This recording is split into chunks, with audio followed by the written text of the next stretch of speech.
Hello student, मैं हूँ रीना। आप देख रहे हो रीना एकेडमी चैनल। तो बच्चों, आप सभी का मेरे चैनल में स्वागत है। मैं अपने आज के इस वीडियो में आपके लिए लाई हूँ कक्षा 5 एनसीईआरटी हिंदी की बुक रिमझिम का लेसन नंबर 3, जिसका नाम है खिलौने वाला। ये एक कविता है और इसको लिखा है श्रीमती सुभद्रा कुमारी चौहान जी ने, जो कि एक कवयित्री है। अब बच्चों, आइए हम इस कविता को पढ़ते हैं और इसका अर्थ भी समझते हैं। हम शुरू करते हैं। वह देखो माँ, आज खिलौने वाला फिर से आया है। कई तरह के सुंदर सुंदर नए खिलौने लाया है। हरा हरा तोता पिंजरे में, गेंद एक पैसे वाली। छोटी सी मोटर गाड़ी है, सर सर सर चलने वाली। सीटी भी है कई तरह के सुंदर खेल। चाबी भर देने से भक भक करती चलने वाली रेल। गुड़िया भी है बहुत भली सी, पहने कानों में बाली। छोटा सा टी सेट है, छोटे छोटे हैं लोटा थाली। छोटे छोटे धनुष बाण है छोटी छोटी तलवार। नए खिलौने ले लो भैया, जोर जोर वह रहा पुकार। तो बच्चों, अब हम इसका अर्थ समझेंगे। एक छोटा बच्चा है, वो अपनी माँ से कह रहा है कि माँ देखो, वो खिलौने वाला आज फिर से आ गया है और उसने कई तरह के बहुत ही सुंदर सुंदर खिलौने लिए हैं। हरा हरा तोता लिया है जो पिंजरे में है, और उसने गेंद भी ली है जिसको एक पैसे से मिलती है, और एक छोटी सी मोटर भी उसके पास है जो सर सर सर करके चलती है, और उसके पास कई तरह की सीटियाँ हैं और कई तरह के सुंदर सुंदर खिलौने भी हैं। और चाबी भर देने से एक रेल है जो भग भग करके चलने लगती है। एक गुड़िया बहुत ही प्यारी सी भली सी है, उसने अपने कानों में बाली पहन रखी है। और छोटा सा टी सेट है, मतलब छोटी सी चाय बनाने की सेट है, और छोटे छोटे लोटा थाली है, छोटे छोटे धनुष बाण है, और छोटी छोटी तलवार भी है। और वह जो खिलौने वाला है जोर जोर से पुकार रहा है और कह रहा है, भैया नए खिलौने ले लो। बच्चों, आगे हम लोग पढ़ेंगे इस कविता को। मुन्नू ने गुड़िया ले ली है, मोहन ने मोटर गाड़ी। मचल मचल सरला कहती है, माँ से लेने को साड़ी। कभी खिलौने वाले भी माँ क्या साड़ी ले आता है। साड़ी तो वह कपड़े वाला कभी कभी दे जाता है। अम्मा तुमने तो ला करके मुझे दे दिए पैसे 4। कौन खिलौना लेता हूँ मैं, तुम भी मन में करो विचार। तो बच्चों, हम इसका अर्थ समझेंगे। फिर आगे वो बच्चा अपनी माँ से कह रहा है कि माँ, मुन्नू जो है उसने गुड़िया ले ली और मोहन ने मोटर गाड़ी ले ली। तो सरला अपनी माँ से कह रही है कि माँ तुम साड़ी ले लो। फिर वो बच्चा कह रहा है कि माँ, क्या कभी खिलौने वाला भी साड़ी बेचता है।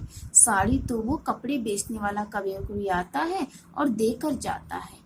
फिर बच्चा कह रहा है कि अम्मा तुमने तो मुझे ला करके 4 पैसे दे दिए हैं, तो उन 4 पैसे से मैं कौन खिलौना लूंगा। तुम भी अपने मन में विचार करो और मुझे बताओ कि मैं कौन सी खिलौने लूं। तुम सोचोगी मैं ले लूंगा तोता बिल्ली मोटर रेल, पर माँ यह मैं कभी न लूंगा, यह तो है बच्चों के खेल। तो बच्चा कह रहा है कि माँ तुम सोच रही हो कि मैं तोता बिल्ली मोटर और रेल लूंगा। नहीं माँ, मैं ये नहीं लूंगा क्योंकि ये तो बच्चों के खेल हैं। मैं तलवार खरीदूंगा माँ, या मैं लूंगा तीर कमान। जंगल में जा किसी ताड़का को मारूंगा राम समान। यानी वो बच्चा कह रहा है कि माँ मैं तलवार खरीदूंगा या फिर तीर कमान लूंगा और जंगल में जा करके ताड़का के समान किसी राक्षसी को राम के समान यानी बिल्कुल राम बन करके मारूंगा। तपसी यज्ञ करेंगे असुरों को मैं मार भगाऊंगा। यूं ही कुछ दिन करते करते रामचंद्र बन जाऊंगा। मतलब बच्चा कह रहा है कि मैं बिल्कुल राम की तरह के से जाकर के जंगल में असुरों को मार के भगाऊंगा। फिर जो तपस्या करने वाले ब्राह्मण होंगे वो लोग यज्ञ करेंगे, और ऐसा करते करते ही मैं कुछ दिन में रामचंद्र की तरह बन जाऊंगा। अब आगे पढ़ते हैं। यही रहूंगा कौशल्या मैं, तुमको यही बनाऊंगा। तुम कह दोगी वन जाने को, हंसते हंसते जाऊंगा। फिर वो बच्चा कह रहा है कि माँ मैं यही रहूंगा, तुम्हारे साथ ही रहूंगा और कुछ दिन में बिल्कुल रामचंद्र की तरह काम करते करते रामचंद्र बन जाऊंगा और तुमको कौशल्या की तरह बना दूंगा। और अगर तुम कह दोगी मुझे वन में जाने को तो मैं हंसते हंसते वन में चला जाऊंगा। फिर आगे देखिए, पर माँ बिना तुम्हारे वन में मैं कैसे रह पाऊंगा। फिर वो बच्चा कह रहा है कि माँ तुम कह दोगी मुझे वन में जाने को मैं तो चला जाऊंगा, लेकिन बिना तुम्हारे मैं वन में कैसे रह पाऊंगा। दिन भर घूमूंगा जंगल में, लौट कहाँ पर आऊंगा। यानी मैं दिन भर जंगल में तो घूम लूंगा, लेकिन फिर वापस लौट कर कहाँ आऊंगा। किससे लूंगा पैसे, रूठूंगा तो कौन मना लेगा। कौन प्यार से बिठा गोंद में मन चाही चीजें देगा।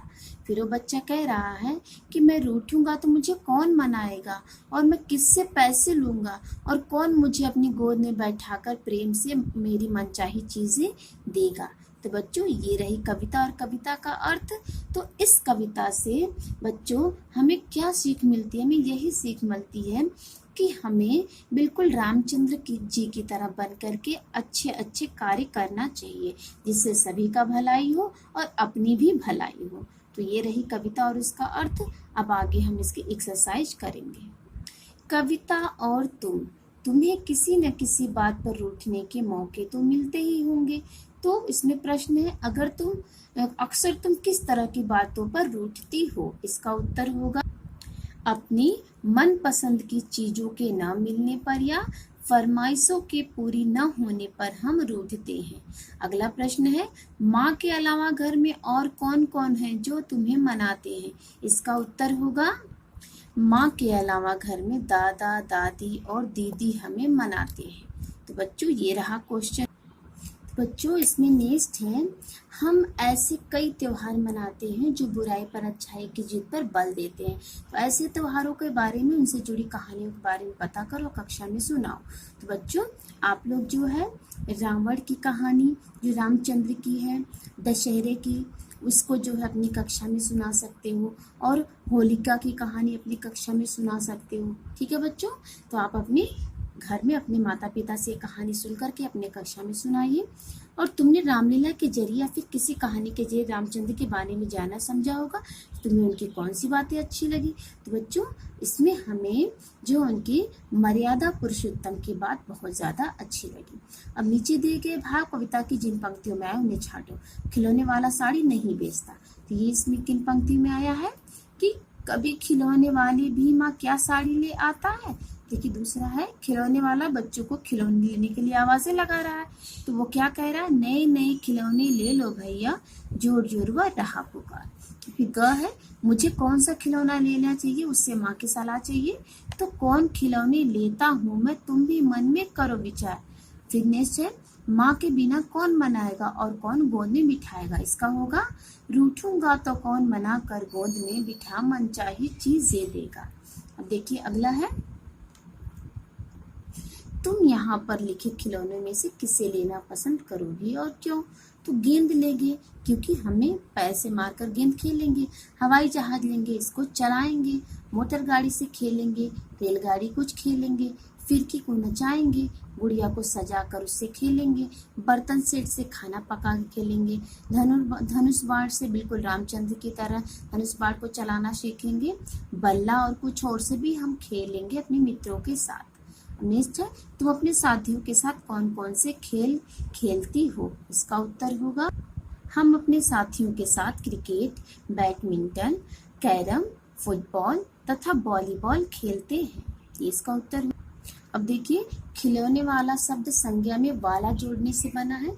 तो नीचे लिखे वाक्य में रेखांकित हिस्सों को ध्यान से देखो और संज्ञा क्रिया आदि पहचानो।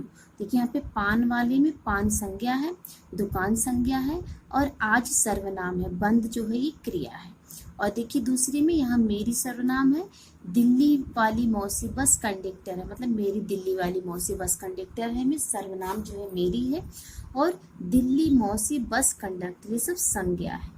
अब देखिए, महमूद 5 बजे वाली बस से आएगा, तो महमूद और बस ये संज्ञा है और आना जो है क्रिया है। और देखिए अगला है, नंदू को बोलने वाली गुड़िया चाहिए, तो नंदू और गुड़िया ये संज्ञा है, बोलना वो क्रिया है।